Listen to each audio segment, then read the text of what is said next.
For any physician, for any researcher, one of the biggest questions has always been this. How does a perfectly stable, healthy biological system, something that works with such incredible precision, suddenly fall apart into the kind of pathological turbulence we see in so many complex diseases? How do we go from that beautiful, predictable order to what looks like, well, complete chaos? Okay, so in this explainer, we are going to map out that exact journey. We're going to start with the problem itself, take a hard look at why our old methods just weren't cutting it, and then dive into a new universal framework that changes everything. We'll even see how it's completely reframing our approach to diseases like cancer and diabetes, giving us a whole new mandate for medicine. All right, so let's frame the core challenge. Healthy systems, our bodies, they live right on what's called the edge of chaos. It's this amazing sweet spot, right between rigid, unchangeable order and total randomness. It's what allows us to adapt. But what happens when we get pushed over that edge? How do you even begin to map that descent into the turbulence of disease? To put it another way, how does a predictable, healthy rhythm turn into pathological noise? To even start to answer that, we have to get really clear on what we mean when we say chaos in biology, because it's probably not what you think. Yeah, see, this is so important. When scientists talk about chaos, they are not talking about pure randomness. They mean deterministic chaos. It's a state that looks totally random on the surface, but underneath it's actually governed by a set of very precise rules. So don't think of it as disorder. Think of it as a much, much higher level of order, a pattern of incredible complexity. So for decades, right, the scientific community has been using this standard set of tools to try and spot this chaos in action. But what if that playbook, what if that map we've been using was actually leading us down the wrong path? Let's take a look at why these traditional methods are, more often than not, fundamentally flawed. Okay, so the old playbook, it relied on these really complex mathematical metrics, things like positive Lyapunov exponents.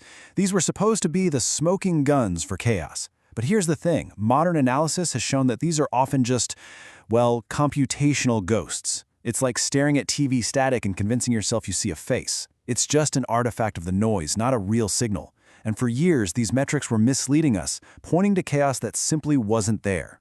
And look, you don't have to take my word for it. The theorist N.A. Magnitsky puts it about as bluntly as you can. He says that finding one of these positive Lyapunov exponents is, and I quote, exclusively a consequence of numerical errors. Ouch.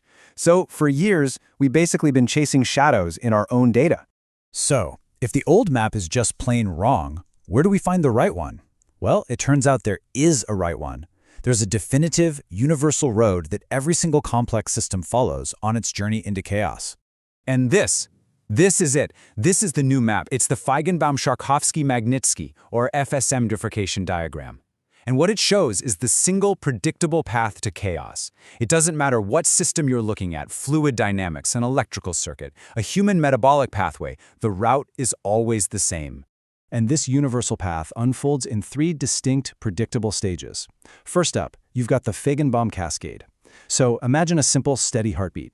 In this stage, that rhythm gets a little more complex. It goes from a simple thump, thump to a thump, thump, thump, thump. It doubles its period. And it keeps doing that. Then comes the Sharkovsky cascade, where things get way more intricate. All of a sudden, cycles of all kinds of different lengths pop up, until the system finds a stable 3-beat rhythm. And finally, you have the Magnitsky cascade. This is the last step, where the system's path just folds back on itself in this really complex loop, officially entering a state of true, structured chaos. This isn't just a vague idea, it's a precise mathematical roadmap. And you can literally see that evolution right here. Look on the far left. That's your simple, stable loop, a nice, predictable rhythm. Then, as you move to the right, you see it split. That's that period doubling we were just talking about. It keeps splitting and folding over and over until you end up with that beautiful, complex tangle on the far right. Now that is a true chaotic attractor.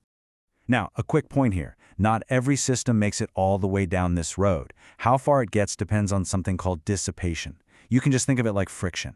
A system with high dissipation, so a lot of friction, tends to lose energy quickly. Those systems, and this is really common in biology, are very likely to go through the whole complex cascade. But a system with low friction, it might stop early, maybe before it even gets to that 3-beat rhythm. Okay, so this is a really fascinating map, right? But what does it mean in the real world? How does this actually help us?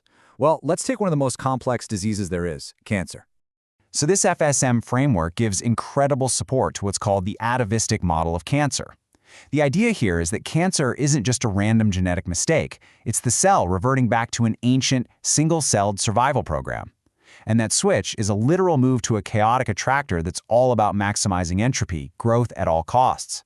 But, and this is the key, this reversion creates a massive vulnerability, because the tumor's local immune environment also reverts to a primitive state, a state from before our sophisticated modern immune system ever evolved.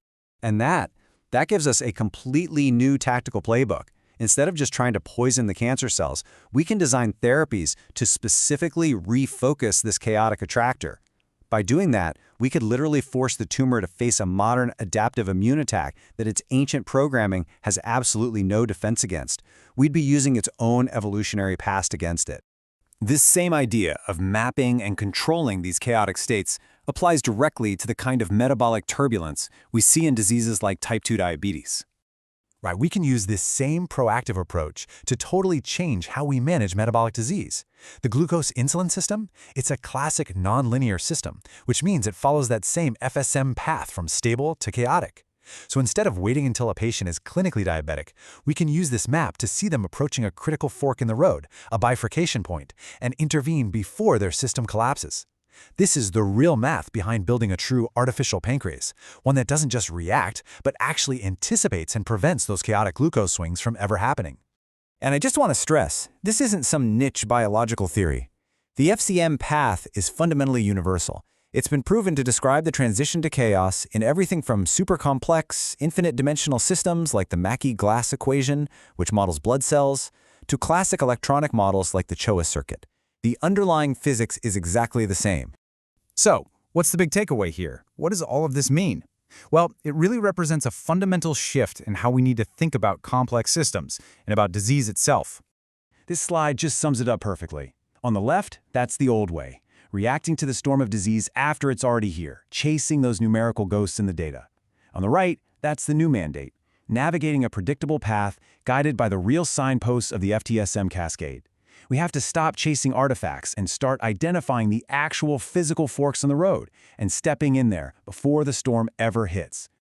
The new mandate for researchers then is crystal clear. If you want to truly prove that there's chaos in a biological system, you can't rely on those old, flawed metrics anymore.